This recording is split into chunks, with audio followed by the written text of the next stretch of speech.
Hello and welcome to this Touch Your Toes masterclass. My name is Ellie, and in this class we are going to delve into the ins and outs of the joint movements that are involved in being able to touch your toes or simply being able to bend forward and sort of touch the floor. I'm going to say touch your toes, but actually I just mean leaning forward from a standing position, aiming to touch the floor. This is a very common goal that lots of my clients have got, and it's an important range of movement to maintain throughout your life, and we'll kind of come on to that a bit later because it signifies certain function in certain joint movements. But being able to touch your toes is not the be-all and end-all to mobility. So there are some of my clients who sort of bend forward, touch the floor, and they're like, I can touch the floor so easily, why do I get my knee pain?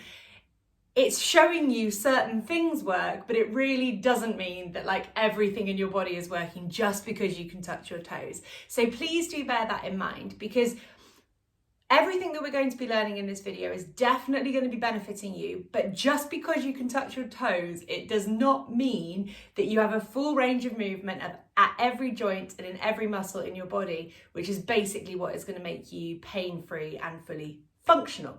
So before we get started, I'm just going to explain what equipment we need for this session.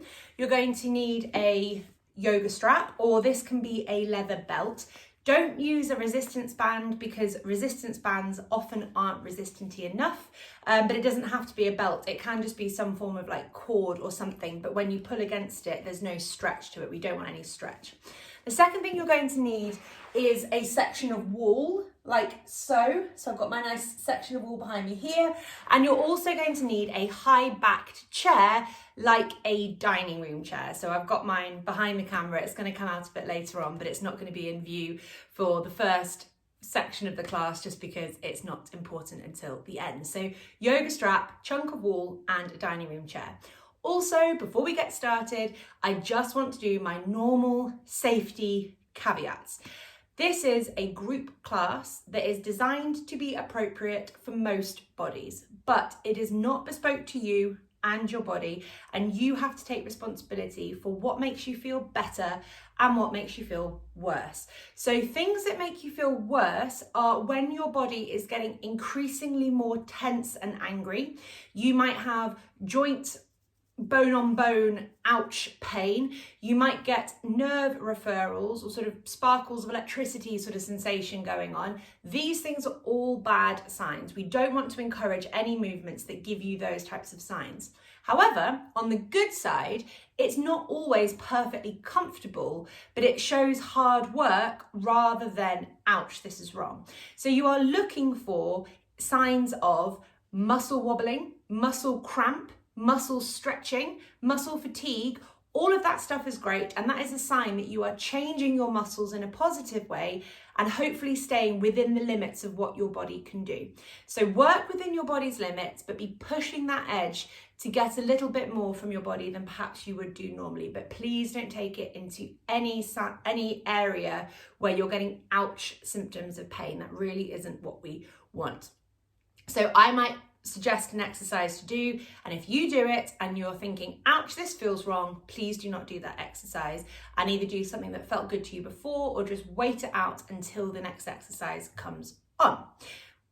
Let's get started. So the first section of this video is going to be talking a little bit about how you can think about assessing yourself to understand where your restrictions come from. So without thinking about it too much, I want you to stand up for me, and I just want you to lean forward and touch the floor, however that looks for you. So I'm touching the floor here. You might be a little bit more up here. It's absolutely fine. You know, it doesn't matter. Don't think about it too much, but I just want you to stand and hang your hands towards the floor, and don't put any tension in your neck. So just kind of keep your head floppy and see where you're at. And when you're doing this, I want you to make either a mental or a physical note as to where you feel any tension, any muscular tension in your body. So some people will feel a stretch in their calves. Some people might feel a stretch in their hamstrings. Other people might feel a stretch in their back. Everyone's a bit different, but I want you to get a sense of where your body is at before we correct this position that we're doing now and before we get into the other exercises in the video. So just do this for me and get a sense of how far down you can go and where your restriction is. And I would also like it if you could take a picture of yourself or just take a video on your phone so that you can see your improvements as the class goes on. So you might be here now, but by the end of the class, you might be a bit closer to the floor and you might not feel that different, but visually you might be able to see the difference in how far down you're going. So literally the first 30 seconds, I just want you to stand here and just get a sense of where your body is at before we do anything else. And then what I want you to have a think about is whether or not your body is doing through any one or more of the 3 most common compensations in this exercise. So the 3 most common compensations that people do when they are trying to touch the floor like so is that they shunt their pelvis back behind their ankles. So can you see here that my knees are straight, I'm touching the floor, but my pelvis is quite far back behind my ankles. That tells you something about what your body can't do comfortably and hence why it's shunting itself back. I do this a little bit, so you might have noticed it earlier on. So I probably naturally want to come to about here and my hips are ever so slightly behind my ankles.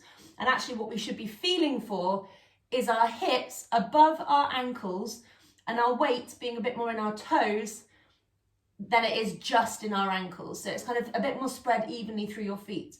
If you shunt the pelvis back like this, you'll notice that all of your weight goes to the back. So make a note of that. Are you shunting the pelvis back behind? And this is why the video and the pictures are handy as well. Secondly, you want to notice if your knees are bent. This is very, very common. Are your knees or one of your knees or both of your knees a bit bent when you try and touch the floor? Because you might notice that if you straighten your knees, you come all the way back up here again. And again, you not being able to extend your knees, this is knee extension, this is knee flexion, you not being able to extend your knees tells you something. So does your pelvis shunt backwards? Are your knees a bit bent? And thirdly, probably the most, I don't want to say the most common one, but the one that's the reason why people never end up being able to touch their toes is how rounded through your upper back are you? So you see people desperately trying to strain to reach the floor with their fingers, and look at my upper back and my shoulders here as I do this. This is thoracic flexion. So this is like rounding forward of the upper back. And this is very, very common. So these people are trying to touch the ground with their fingers, but there is no movement at the pelvis. So it's this movement at the pelvis. Can you see how different I look when I do that? That will enable you to touch the floor. It's not about the spine just rounding forwards.